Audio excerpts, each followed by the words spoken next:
on va aller dans la parole de Dieu, dans 1 Samuel. Et je ne peux pas lire tout, je vous le dis, j'étais vraiment dans le verset que je veux aller chercher le plus parce que je pourrais tous lire. Ok? On va être dans 1 Samuel chapitre 25 et on va lire le verset de 24 à 32. La parole de Dieu dit, puis se jetant à ses pieds, elle dit, à moi la faute, mon Seigneur, permets à ta servante de parler à tes oreilles et écoute les paroles de ta servante. Je ne sais pas pourquoi Dieu me dit présentement que ce n'est pas un Adam qu'elle est ici aujourd'hui. Tu vois, on parle de servante de l'Éternel. Ah, allez, ça sera pas calme, papa. Allez, on continue. Verset 25. Que mon Seigneur ne prenne pas garde à ce méchant homme, à Nabal, car il est comme son nom. Nabal est son nom. Il y a chez lui de la folie. Et moi, ta servante, je n'ai pas vu les gens que mon Seigneur a envoyés. Maintenant, mon Seigneur, aussi vrai que l'Éternel est vivant et que ton âme est vivante, c'est l'Éternel qui t'a empêché de répandre le sang et qui a retenu ta main. Que tes ennemis, que ceux qui veulent du mal à mon Seigneur, soient comme Nabal. Accepte ce présent que ta servante apporte à mon Seigneur et qu'il soit distribué aux gens qui marchent à la suite de mon Seigneur. Pardonne, je te prie, la faute de ta servante, car l'Éternel fera à mon Seigneur une maison stable. Pardonne, car mon Seigneur soutient les guerres de l'Éternel, et la méchanceté ne se trouvera jamais en toi. Si s'élève quelqu'un qui te poursuive et qui l'en veuille à ta vie, l'âme de mon Seigneur sera liée dans le faisceau des vivants auprès de l'Éternel ton Dieu. Il en sera du cru de la fronde l'âme de tes ennemis.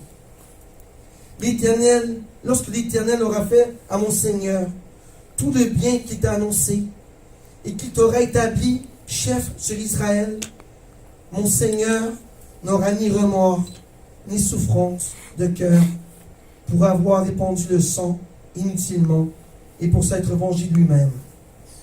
Et lorsque l'Éternel aura fait du bien à mon Seigneur, souviens-toi de ta servante. David dit à Abigail, béni soit l'Éternel,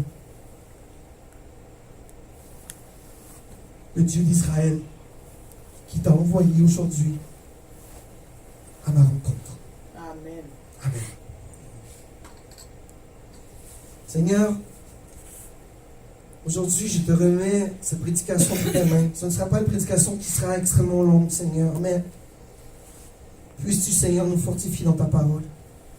Puisses-tu nous faire comprendre, Seigneur, le sens de Nabal, le sens de cette Abigail, le sens, Seigneur, de cette histoire biblique. Parce que, Seigneur, dans chaque verset de ta parole, il y a un réma. Donne-nous ce réma, Seigneur, de ta parole ce matin. Éclaircis notre intelligence, notre esprit, notre âme, Seigneur, pour comprendre la marche à suivre avec toi. Nous te bénissons, Papa. Nous te glorifions. Nous t'exaltons. Que de ma bouche soit celle du Saint-Esprit. Et que tout ce qui sort de ma bouche, Seigneur, provienne de ton feu puissant. Puisses-tu, Seigneur, allumer des feux dans chacun de nos cœurs aujourd'hui. Et nous donner la paix. Au nom de Jésus. Amen. Amen. Aujourd'hui, je vais vous parler, je l'ai appelé comme ça, mais c'est pas méchant. Et je veux aller dans les versets avant, le verset 24, et je vais passer très rapidement. Pourquoi que je dis que cœur de pierre? Nabal était un homme qui était extrêmement riche. Extrêmement riche. Mais Nabal était un homme d'une méchanceté incroyable. Mais pourtant, il était riche. Mais son cœur était dur. Il avait tout, Nabal, des brebis. Il avait sa femme, Abigail, qui était une femme de sagesse et très belle. Donc, ce qui me permet de dire ce matin qu'aujourd'hui, ce n'est pas seulement que les hommes de Dieu qui peuvent être riches. Les méchants aussi peuvent être riches. N'est-ce pas? Amen. On voit dans Nabal. Nabal était méchant, mais pourtant, il était riche. Mais il était arrogant et méchant. Mais il avait une femme qui s'appelait Abigail. Et cette femme-là, elle était la femme de Nabal. Elle demeurait avec cet homme méchant. Mais pourtant, Abigail, Dieu était dans son cœur. Dieu était dans le cœur d'Abigail. Maintenant, pourquoi cette histoire ce matin? C'est que Dieu me demande de vous parler de Nabal parce que nous vivons dans un monde de Nabal. Notre société représente Nabal. Si vous allez en ville partout dans le monde, peu importe, vous allez en France, en Canada, en Québec, en Afrique, en Haïti, vous regardez qu'il y a beaucoup de Nabal qui rejettent Dieu. On va le voir avant, après. Qui ne veulent pas entendre qu'ils... Ces hommes-là sont hautains, ils ont besoin juste de leur richesse, ils n'ont pas besoin de rien. Et on voit Abigail, aujourd'hui, il y a des bonnes femmes de Dieu. Amen. Ta servante, tu vois, ta servante, Abigail, qui a un cœur encore pour Jésus, qui a encore un cœur pour Dieu, qui cherche seulement que faire de la sagesse. La méchanceté, elle ne connaît pas. Elle veut seulement la paix. Vous voyez? Pourtant, elle aurait pu accumuler toutes les méchancetés de son mari. Mais elle a resté en arrière-plan et elle vivait avec cet homme, mais en sagesse. Amen? Je vais aller dans l'histoire maintenant. On va aller creux dans l'histoire. Et je vous dis, je vais passer des versets. Et on va aller voir dans la version biblique. Je vais vous expliquer en concept qu'est-ce que je vais vous dire ce matin. Allons dans 1 Samuel 25, 6. 5, 6. 25, 5, 6. Voilà. Il envoya vers lui 10 jeunes gens auxquels il dit: montez à Carmel et allez auprès de Nabal. Vous le saluerez en mon nom et vous lui parlerez ainsi. Je vais à l'autre verset. Pour la vie soit ton père et que la paix soit avec ta maison et tout ce qui t'appartient. Pourquoi David avait envoyé ses messagers voir Nabal pour lui dire: aie la paix. Ayons la paix. Pourquoi? Parce que si on va voir les versets avant, et je ne vais pas lire tout ça parce que ça sera trop long, c'est que David avait gardé le troupeau de moutons de Nabal et ses messagers. Donc David les protégeait. Et on va voir plus tard, David était comme un roc. Il était comme une muraille. Il protégeait les gens de Nabal. Même s'ils ne connaissaient pas, il les protégeait. Si on va voir donc la parole de Dieu dans l'évangile de Luc, vous allez voir la différence entre David et Jésus. D'accord? Je vais que vous montrer, c'est très important. On va aller voir Luc 5. Dans quelques maisons que vous entriez, dites d'abord que la paix soit sur cette maison. C'est pas ça que David a dit à Nabal. Que la paix soit avec toi. Entrez, dites d'abord que la paix soit sur ta maison. Jésus dit que lorsque vous parlez à des gens aujourd'hui, en 2019, dites-lui que la paix de Dieu soit avec toi. Et probablement, surtout les Québécois, ils vont vous dire: de quoi tu parles? Pourquoi tu dis Dieu? Parce que les gens rejettent Dieu aujourd'hui. Les gens ne veulent pas entendre parler de Jésus. Mais si on vous repousse, juste reculer, step back et laissez aller. Parce que vous voyez que le gars, la personne, elle a un cœur dur. Par contre, Jésus dit plus loin, s'il ouvre ta porte et qu'il accepte votre paix, entrez. Mais s'il vous repousse, essuyez vos pieds et ne perdez pas de temps. Amen. Amen. Alors David a été voir, envoyer ses messagers pour dire à Nabal que la paix soit avec toi. Et là, Nabal a dit, et on va le voir. On va le voir. Dans 1 Samuel, je veux qu'on y aille. Non, je n'ai pas mis au tableau, mais je vais vous le dire. Donc, avant, je vais passer à la demande de David. David a dit que la paix soit avec toi. Nabal, lui, parce qu'il était ingrat, impur et méchant, n'a pas accepté la paix de David. D'accord? Et David, on va le voir dans la parole, dans le verset 7 et 8, dans 1 Samuel. Regardez, et maintenant j'ai appris que tu as les tondeurs. Or, tes bergers ont été avec nous. Nous leur avons fait aucun outrage et rien ne leur a été enlevé pendant tout le temps qu'ils ont été à Carmel. Demande-le à tes serviteurs. Ils te le diront. Que ces jeunes gens donnent grâce à tes yeux, puisque nous venons donc dans un jour de joie. Et regardez la suite. Donne donc,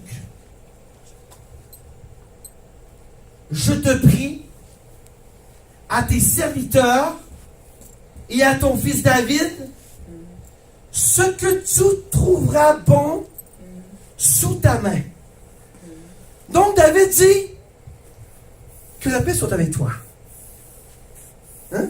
La paix.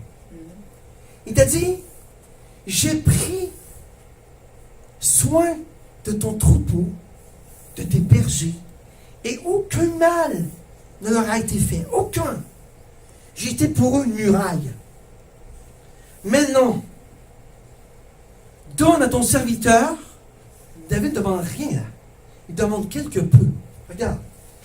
David a pu dire, tu vas me redonner $1000. Parce que j'ai pris soin de ton troupeau. Mais David est un homme de Dieu. Il demande le minimum. Donne-moi ce qui te semblera bon.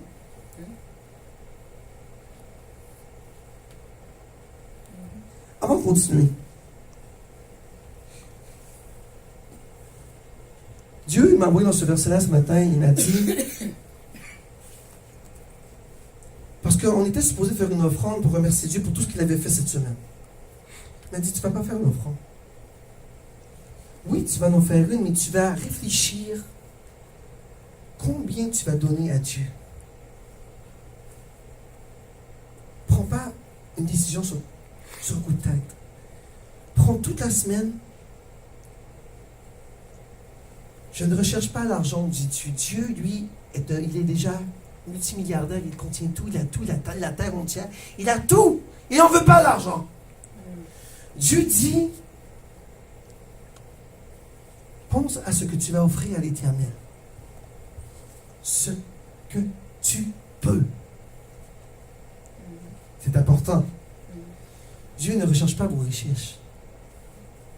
Il recherche la qualité de ce que vous allez donner en offrant. Ne serait-ce, et je vais aller dans la parole de Dieu. Je vais aller dans la parole de Dieu, c'est important. Regardez, Marc. Elle vint aussi une pauvre veuve. Il vit aussi une pauvre veuve. Elle mit 2 petites pièces. 2. Faisant un quart de sou. C'était rien. Il a dit quoi, Jésus? Cette femme-là, elle a donné plus que tous ceux qui ont apporté des gros montants d'argent. Pourquoi? Parce qu'il l'a donné, elle l'a donné avec son cœur. Moi, ici, à l'Église du Québec, je ne suis pas un gars, je ne suis pas un pasteur à aller chercher l'argent des autres. C'est pas moi, ça. Je déteste ces genres de pasteurs-là. Moi, ce que je veux, la semaine prochaine, apporte ce que tu peux avec ton cœur. dit 5, 15, 100, fais-le de ton cœur. Pas pour Pasteur Stéphane, fais-le pour Dieu. Si ton cœur te dit, je dois apporter des petits gâteaux à Pasteur Stéphane, moi, j'en veux pas d'argent, j'en ai pas besoin. L'Église en a besoin par contre. Mais si ton cœur te dit, apporte des petits gâteaux, apporte des petits gâteaux. On ne parle pas d'argent ici, là. David dit, apporte ce que tu peux avec ton cœur. Qu'est-ce que ton cœur va te dire cette semaine? C'est ça que Dieu veut que tu penses cette semaine. Qu'est-ce que Dieu te dit d'emmener à l'Église en offrande? Si Dieu te dit cette semaine, tu vas apporter un bol de fruits et tu vas l'offrir en offrande à Dieu, apporte un bol de fruits. C'est tout. Amen. Je ne suis pas un gars d'argent. Moi, je déteste ces genres d'église-là. Je ne suis pas comme ça. Oui, il faut faire vivre la maison de Dieu avec les dîmes offrandes.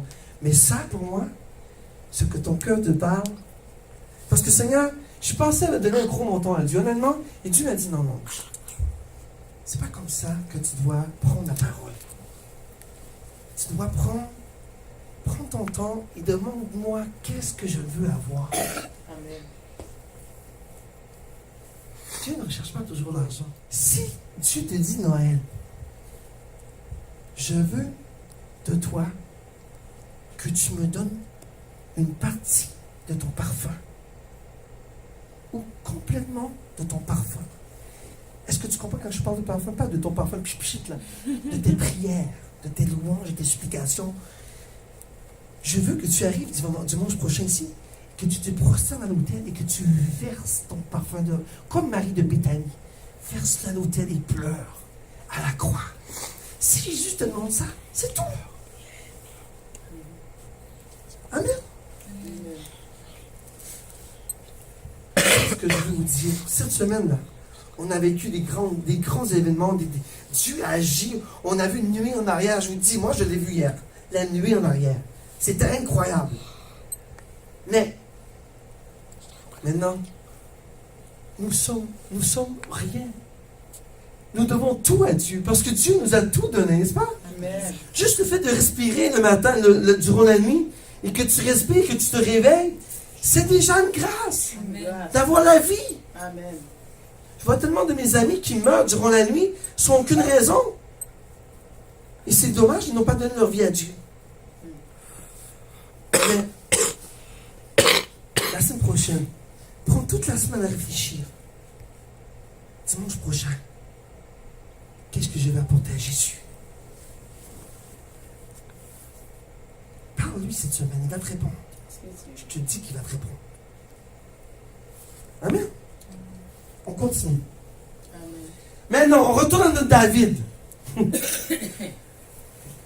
Les messagers disent, donne ce que tu peux à ton serviteur. Qu'est-ce que Nabal répond? Et là, on voit ça en 2019 encore. Mettez-vous dans le contexte que David est Jésus. D'accord? Et pour moi, dans la parole, il représente Jésus, qui protège le troupeau. Tu vois? Nabal était méchant. Donc les gens de Nabal étaient méchants aussi. David a fait quoi? A protégé le troupeau de Nabal. Sans questionnement. David représente Jésus dans cette parole-là. Amen. Les brebis représentent nous. Amen. Nous sommes ces brebis. Nous sommes sous David. Et qui sont les brebis de Nabal? Ce sont ces hommes qui ont le cœur dur, qui n'acceptent pas Jésus, qui le rejettent. Ce sont tous ces hommes païens qui ne veulent pas entendre parler de Jésus. Mais qu'est-ce qu'il a fait, David? Il les a protégés.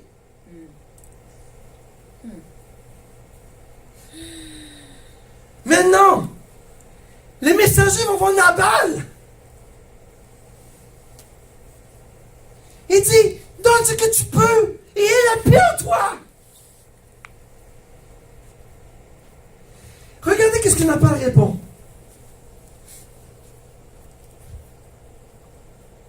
Et on va aller dans 1 Samuel 25, 10.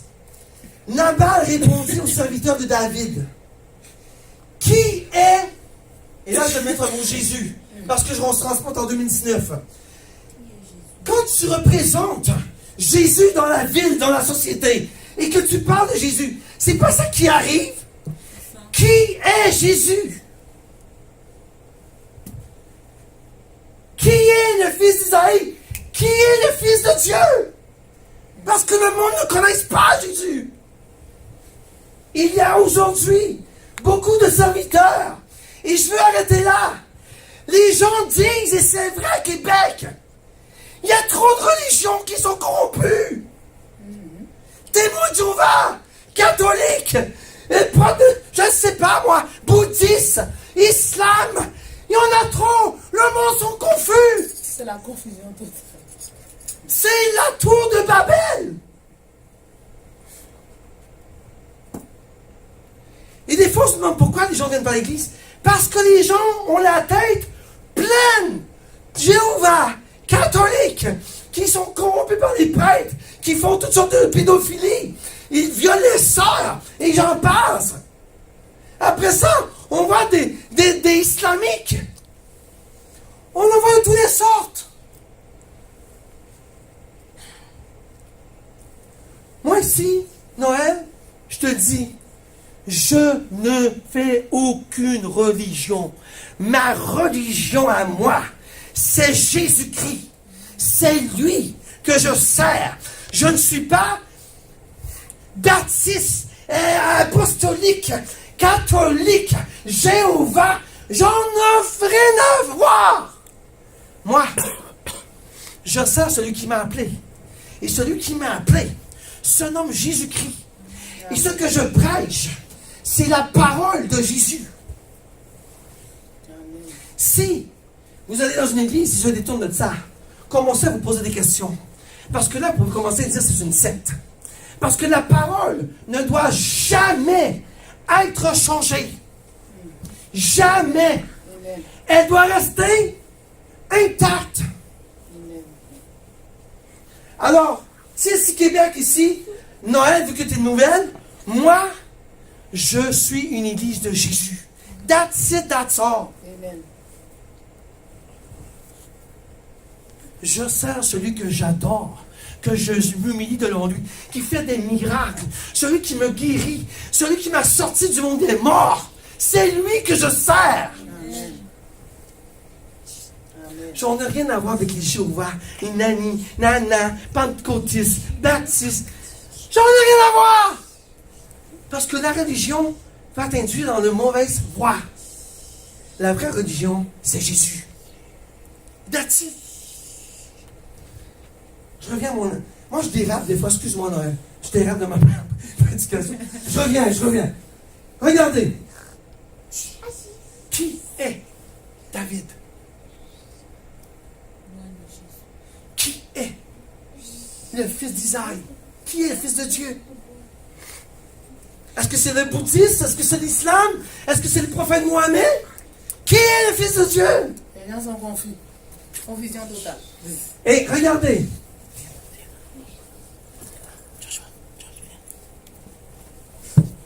Je vais aller dans le verset 11.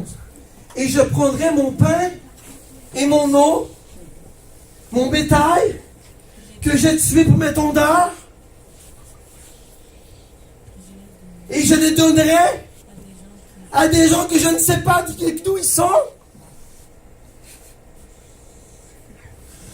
C'est pas ça que les Québécois disent. Qui est Jésus pour toi? Qui est Dieu? Qui est Nani Nana? Et là, on est confus. Et qui est Mohamed? Et là, on pose des questions stupides. Concentrez-vous seulement sur la parole.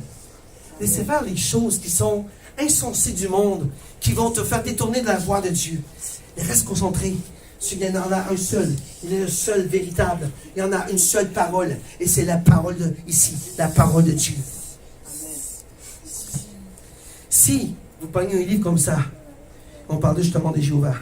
Si vous prenez un livre qui a trompé le monde, en refaisant une nouvelle Bible qui se nomme la témoin de Jéhovah, attention, parce que c'est des mensonges. Ils ont changé l'écriture. Et la parole de Dieu dit, en Apocalypse 22, je crois, celui qui changera ma parole. Je le retirerai. Je le quoi? Retranché de la Bible. C'est tous ces gens-là vont en faire. Tu ne peux pas modifier la parole de Dieu. Et je reviens encore. Il y en a plusieurs versions de parole de Dieu. Oui, mais ça revient à la même chose. Que ce soit parole de vie, Louis II, version française, je sais pas moi, Bible du Sommeur, Osterval. Ce sont tous des paroles de Dieu qui sont bonnes. Mais l'homme l'a transformée dans le sens que elle demeure le même sens. C'est que le monde comprenne mieux. Parce que des versions qui sont très scientifiques, qui sont difficiles avec les mots à comprendre. La parole de vie, c'est pour un jeune chrétien qui commence à connaître Jésus. Et ça, on appelle ça un langage de bébé de lait. Ça, c'est une version parole de vie pour que le bébé de lait comprenne la parole de Dieu. On se comprend? Et plus tu montes, nous ici, on prend la version de Louis II parce que c'est la version qui est normale, qui est régulière, que tout le monde utilise. Mais si tu vas dans le plus scientifique, dans des études bibliques, là, tu vas aller dans la seconde 21, il va prendre des mots plus scientifiques. Après ça, tu vas prendre la Osterval, qui est origine hébraïque. Il y en a tellement. Mais la vraie version de la Bible, elles sont tous bonnes, sauf la témoin de Jéhovah. Ils l'ont changé. Amen. Ils ont modifié. Faites attention. Il n'y a pas de confusion dans la Bible. Il n'y en a pas. C'est tous la même, avec des phrases qui ont été modifiées en ayant le même sens pour comprendre la parole.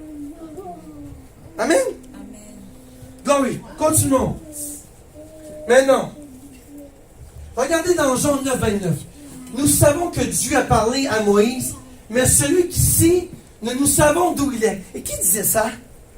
Ce sont les pharisiens. C'est pas ça qu'on fait encore aujourd'hui en 2019? Ok. On sait qui tu es, mais d'où tu viens, Jésus? C'est pas ça que les gens disent en 2019? On sait qui est Jésus, mais est-ce qu'il est vraiment le Fils de Dieu? Est-ce qu'il est vraiment Dieu? Est-ce qu'il est seulement un prophète? Les gens sont confus, totalement. Et regardez. Je vais aller dans une autre version. Luc 10, 16. Jésus dit, celui qui écoute, m'écoute. Et celui qui vous rejette, me rejette. Et celui qui me rejette, rejette celui qui m'a envoyé. Donc, si tu rejettes Jésus, tu rejettes Dieu. Tu dois faire attention. Parce que les gens sont tellement confus. Ok, oui, on sait qu'il y a Dieu, mais Jésus. Et pourtant, Jésus est clair. Si tu me rejettes, moi, tu rejettes Dieu. Parce que je suis Dieu. Je suis du Père. Nous formons, c'est comme je disais hier à mon fils, ça prend des atomes pour former une molécule, n'est-ce pas? Si il manque un atome, sinon ça prend 3 atomes pour faire une molécule, il y a la chimie n'existera plus, l'atome, la cellule ne jamais avoir lieu parce qu'il manque un atome important. Dans la Trinité divine, il y a le Père, le Fils et l'Esprit. Si ces 3 molécules-là, il y en a une qui se détache, il n'y a plus de divinité. Il n'y en a plus. Les 3 atomes doivent rester intacts. Et qu'est-ce qui forme un atome? Ça fait une cellule qui forme le tout. Amen. Donc, Dieu dit, si tu me rejettes sur la terre, tu as beau dire qu'il y a un Dieu et que tu m'aimes, mais tu ne m'aimes pas parce que tu me rejettes. Je suis l'Éternel. Je suis Dieu. Je fais partie de cet atome-là. Je fais partie de ce tout. Regardez dans Luc 12. Et je dirai à mon âme, tu as beaucoup de biens en réserve pour plusieurs années. Repose-toi, mange, bois et réjouis-toi. Mais Dieu lui dit, insensé. C'est lui-même. Ton âme te sera redemandée. Et ce que tu as préparé, pour qui cela sera-t-il? Tantôt, je peux parler des hommes riches. Tu peux être riche et être méchant. Où ta richesse va-t-elle aller dans ta mort? Où ta richesse va aller à ta mort? À tes enfants? À tes petits-enfants? Mais toi, où vas-tu aller à ta mort? Parce que la plus belle richesse de Dieu, c'est toi. C'est ton âme. Ta peau, on n'a rien à faire de ta peau. Ici, là, tu es en voyage. Tu as ton passeport sur la terre. Tu es seulement qu'en voyage. Et je le répète souvent, mais c'est important. Ici, là, tu as juste un punch. Et là, je pars en voyage pour ma vie. Lorsque Dieu va décider que tu vas faire puncher back, parce que Dieu te regarde, Dieu regarde tout.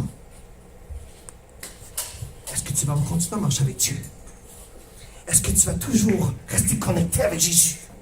Ou tu vas te perdre comme cet homme-là, l'insensé, qui dit, je mange, je bois, je rentre, je pète, je fais tout bien, j'ai de la richesse, mes greniers sont pleins. Vous en souvenez de cette parabole-là? Et tu dis insensé. Tu vas mourir, c'est lui-même. Qu'est-ce que tu auras gagné? Rien!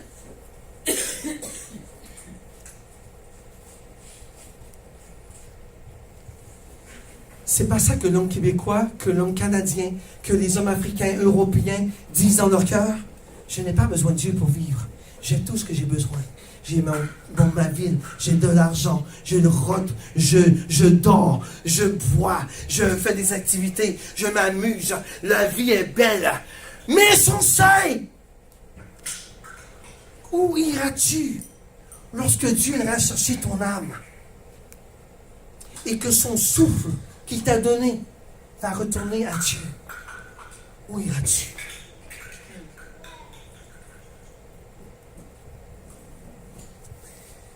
Dieu me disait ce matin, beaucoup de gens aujourd'hui ont l'esprit de Nabal. Et cet esprit-là, il faut la détruire dans notre vie, absolument. Cet esprit de Nabal-là, tu sais qu'est-ce que ça veut dire Nabal d'ailleurs? Nabal, Abigail le dit très bien dans la parole, je veux pas me tourner, mais elle dit, Nabal est comme son nom. Il est un homme de folie. Si je le dis en québécois, ça veut dire qu'il est fou. C'est un fou. Si je le dis en français européen respectueux, je dis qu'il est un homme insensé. C'est pas ça que Jésus dit ici. Insensé. Tu penses que tu es avec tes richesses. Tu penses qu'en gardant tout pour toi, de manger à ta faim. Je ne vous dis pas de manger à la faim, mais soyez reconnaissants en l'action de grâce à Jésus. Amen. C'est tout. Reconnaissez-le comme votre Seigneur. Dites-lui que si là, tu te lèves le matin et que tu respires, juste le fait que tu te lèves, tu ouvres les yeux et que tu respires encore, c'est déjà là. Dites gloire à Dieu que je suis encore en vie. Amen. Amen.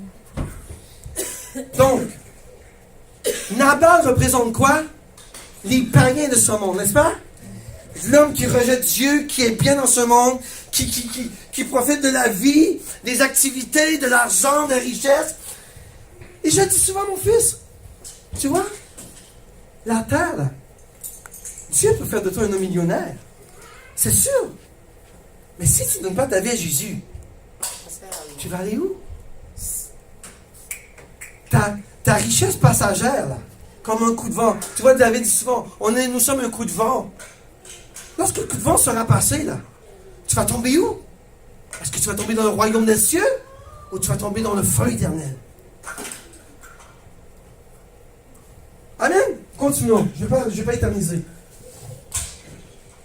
Et regardez, là, David a commis une erreur. Parce que David s'est mis en colère. David, l'homme qui avait été choisi pour roi, qui n'était pas encore roi parce que Saul courait après lui, il s'est mis en colère.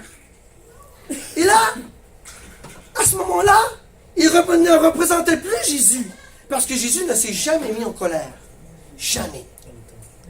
Il s'est mis en colère une seule fois et c'est une colère divine. Lorsqu'il était dans le tombe avec les voleurs. Mais moi, je n'appelle pas ça une colère. Parce que si Jésus était en colère, il aurait péché. C'est une colère divine. Ça veut dire, Jésus n'était pas... Non, non. Jésus, oui, il a tapé les reins, mais c'est une colère divine. C'est une colère de Dieu. C'est une colère que lorsque Dieu voyait son peuple d'Israël le maltraiter, l'ignorer, murmurer, c'est une colère comme ça que Jésus avait. Amen. Regardez. Et là, David dit, à qui? Les gens retournent, disent à David, ce gars-là t'a traité de telle façon. David dit, ok, sortez vos épées. On va détruire Nabal. Et tout ce qui est passé à Nabal. Tout. Et là, il part. Il est en colère. Pas une colère divine. Il est en colère. Parce que lorsque parler de meurtre, de tuer, c'est une colère satanique. Tu vois? Un messager de Nabal voit David arriver en colère. Il sait qu'ils vont se faire détruire. Ils vont voir Abigail. Et ils disent à Abigail, Abigail, servante de l'Éternel, David arrive pour nous détruire. Qu'est-ce qu'il a fait? Il a pris les offrandes. N'est-ce pas? Il a pris du pain. Et je ne vais pas relire la parole. Il a pris les offrandes, il a mis ça sur une âne, et il est allé où? À l'encontre de David. Jésus est bon, Seigneur. Écoutez bien. Dieu m'a montré, Pasteur Nathalie, ce matin, lorsque mes enfants pêchent contre Dieu, elle a fait la même chose qu'Abigail. Elle a fait une offrande. Abigail a fait une offrande. J'aime pas quand on dit offrande parce qu'on pense toujours à l'argent. Une offrande, ça peut être ton cœur. Elle a fait une offrande. Je parle d'ici, là, son cœur. Elle a été à Dieu, à la croix. C'est pas ça qu'Abigail est allée? Elle est allée avec son âne et courue devant qui? David, qui représente qui? Jésus. Et en le voyant, qu'est-ce qu'elle a fait? Parce que David est en colère. David représente la colère de Dieu sur son peuple. Abigail est allée à Jésus, à la croix, à David. Moi, je compare David-Jésus, là. Vous ne mettez pas les cartes, c'est David.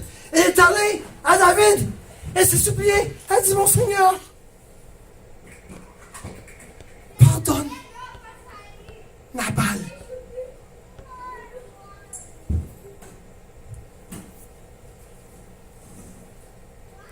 Et ça, on appelle ça l'intercession.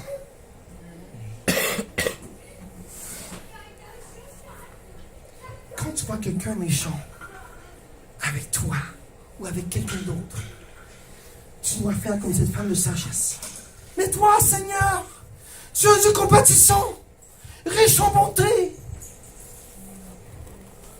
Et lorsque David a vu cette femme, ses yeux ont revu la lumière de ce Jésus qui est en lui. Il savait pourtant emporté par la colère. C'est pour ça que je dis, lorsque tu es en colère, retire-toi. Ne reste pas là-dedans. Va à la croix. Fais comme Abigail. Comme Marie de Béthanie dit, Seigneur, ce peuple est méchant. Ce peuple a un cœur dur. Je te demande grâce, Seigneur. Sauve ton peuple. Sauve telle personne. Sauve Steve. Sauve Marlon. Sauve Joshua. Sauve Noël. Sauve-la, Seigneur, de la main des méchants.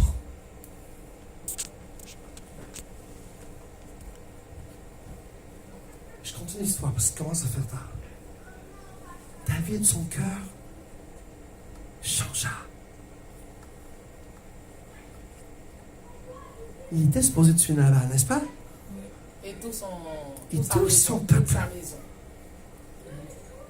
Qu'est-ce que David a fait? Il dit, Abigail, rentre chez toi. Parce que tu as été une femme de sagesse. Je te pardonne. Qu'est-ce qu'Abigail a fait? Elle a pris les péchés de Nabal sur elle. C'est ce que vous devez faire comme chrétien. Prenez les péchés des autres sur vous et allez à la croix. Parce que les autres personnes qui sont méchantes ne se rendent pas compte de ce qu'ils font. Parce qu'ils ont un cœur de pierre. Mais toi, tu as un cœur de Jésus.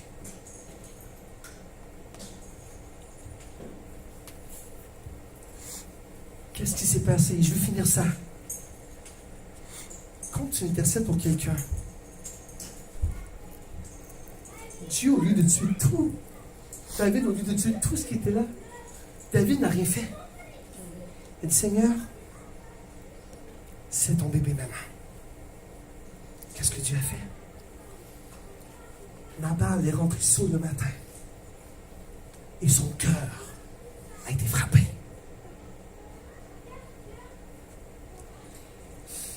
Et Nabal est mort. Ce que je veux vous dire, c'est que Dieu avait déjà, tu vois, cette Anna, elle savait déjà que David était roi d'Israël. Toi, tu sais déjà que David, Jésus est le roi des rois.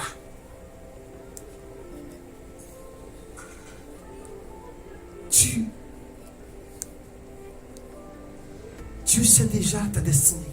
Tu vois, il a dit à Abigail, je te délivre de ce méchant. Maintenant, tu vas vivre avec ton roi, Jésus.